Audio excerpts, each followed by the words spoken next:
a recent committee hearing in the Senate, Energy and Natural Resources, was held, and in it, I found two different questionings that I thought highlights how badly the federal government has screwed up the economy via mining and energy. No joke. At least they're telling the truth about this in the meeting. The first person that you're going to hear from, and this is going to be right after my introduction, is Steve Daines. He's a Republican from Montana. The man actually understands mining. I don't know anything else about him, but I will give him that. He understands mining. So, we're going to get into this first one. The second one's from Angus King. I'm not a fan of his. If you are, maybe you could tell me a little bit more about him. But we're going to cover what it means to, have these mines have such screwy licensing and the land being owned in a screwed up way because it's on federal government and they've got all these things. But let's get into it. Howdy, y'all. This is Paul, the Redneck Thinker. What we have here is a channel to communicate. I want you folks to be thinking by the time you leave my videos. Why? Because I'm tired of people talking via what other people tell them to think. So, watch my video and enjoy the chance to think for yourself. Senator Daines. Chairman, thank you. I want to talk about the Bull Mountains coal mine. This is a mine near Roundup, Montana. Plays a crucial role in Montana's energy economy. The mine employs 250 people. These are high-paying jobs with good benefits, generates over $90 million a year in state, local, and federal taxes and revenues. It is the lifeblood of Musselshell County. Unfortunately, these jobs are now at risk, and the life of the mine and the community it serves are in limbo. It's because of the checkerboard federal ownership in Montana, and as well as this long wall mining process, this mine is running out of permitted coal and might be forced to close. And this is why I introduced Senate Bill 362. It's a targeted, short-term fix that allows the mining of very specific federal minerals to ensure that we have enough time to find a longer-term solution for the mine. This bill simply allows the mine to continue mining the same materials it has for decades under the same permit it's had for years. Last Congress, this committee passed this identical bill with a bipartisan vote. I want to thank my colleagues in this committee for working with me to make that happen, and I hope we can again pass this short-term fix so these workers in Montana can continue to provide for their families. Mining jobs saw a major hit in Montana over the last couple of years. The Bull Mountains mine recently had to lay off dozens of hardworking Montanans because they've run out of permitted coal. And recently, the Stillwater mine, the United States' only platinum and palladium mine, which is used in catalytic converters to keep our air clean, it recently laid off 700 Montanans. We can't afford the loss of any more jobs for these Montana miners. That's why we must pass this bill and get it on the president's desk. Mr. Summers, as the president of the Utah Mining Association, you understand how vital the mining industry is to building jobs, local communities, national security, tax revenues. In Montana, coal-fired plants provide the largest share of Montana's electricity generation, accounting for 45% of Montana's in-state generation. The coal industry not only supplies Americans with low-cost, reliable, and secure source of energy, it's called baseload power, but it also generates millions of dollars of federal, state, and local revenue per year and creating hundreds of very good-paying jobs in Montana. Mr. Summers, can you speak to the importance of supporting our coal jobs and ensuring that coal mines, like the Bull Mountains mine in Montana, continues to provide revenue for our states as well as our counties? Absolutely. Thank you, Senator. Utah is very similar to Montana with regard to its coal industry. We also deal with checkerboard ownership. We deal with, underground mines and the planning that has to go into that. And like Montana, the vast majority of our electricity is provided by coal-fired generation.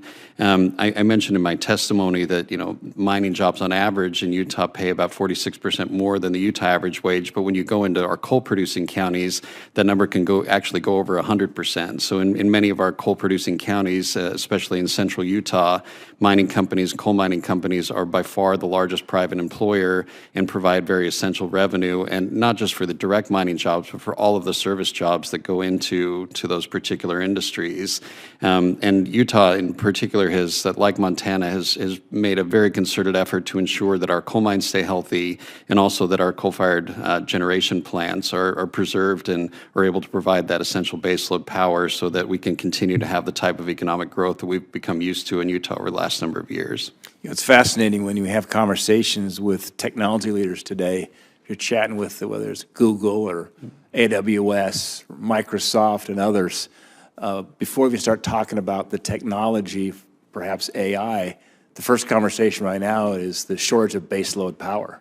It is the constraint for innovation here for our country long term, and grateful that we have baseload power, these coal-fired plants. Chairman Lee, I want to close by saying thanks for holding this hearing.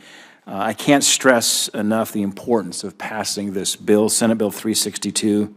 It's been passed before this committee, ensuring that the Roundup and the Muscle Shale community isn't left behind because of federal inaction. The federal government's been slow rolling this. This is a short-term fix to allow the processes to finally become completed for a long-term solution. This will allow enough time for the Trump administration to finalize a new permit, for Congress to pass legislation like my Crow Revenue Act to bring long-term economic certainty for the workers, Muscle Shale County, as well as the Crow Reservation and the Crow Nation. Mr. Chairman, thank you. Okay, so you heard that from Senator Daines. Now, we're going to hear from somebody who does not need to still be in office. It's Angus King. He is very infatuated with the EPA, so he thinks that, I guess, that the things that they do there are somewhat good, but he's going to say a few things which actually make sense when you actually listen of how it hurts businesses. And he's going to get answers, and even with his liberal thought processes, he gets information out that should help you understand even more of how bad this has been for the economy that they keep doing this. So, let's let you hear this. We'll turn next to Senator King. Thank you, Mr. Chairman. This discussion reminds me of a little-known biblical provision where God came to Moses and said, I have good news and bad news. Moses said, what's the good news? God said, I'm going to allow you to part the waters of the Red Sea. My people will escape. The waters will then come back and engulf Pharaoh's army. Moses said, God, that's wonderful. What's the bad news? You prepare the environmental impact statement. Sorry. I couldn't resist. Mr. Haddock, why does the permitting take so long? I used to work on permitting of energy projects. We thought 4 or 5 years was a long time. Why does it take 29 years? What are the bottlenecks? The permitting itself doesn't take 29 years, but the average EIS is about 4 years for mining project now. There is a massive amount of baseline data and work that has to go in in an iterative process with the agency. And there are just detailed studies and then at the tail end, there are massive numbers of comments that then have to be responded to that require additional work. It is just a very long process that is at this point managed by very dedicated, very capable federal employees that are stretched very thin. We hope that those federal employees will still be here after the next several months, but that's another subject. What about, how do we look on cooperation with our international neighbors? For example, Canada, Australia, allies. Do we need to have more cooperative relationships in that situation, Mr. Summers? Talk about mining as an international factor. Sure. And I think that we do have to distinguish between countries that are allies and countries that have similar environmental and labor standards like Canada and Australia, as you mentioned.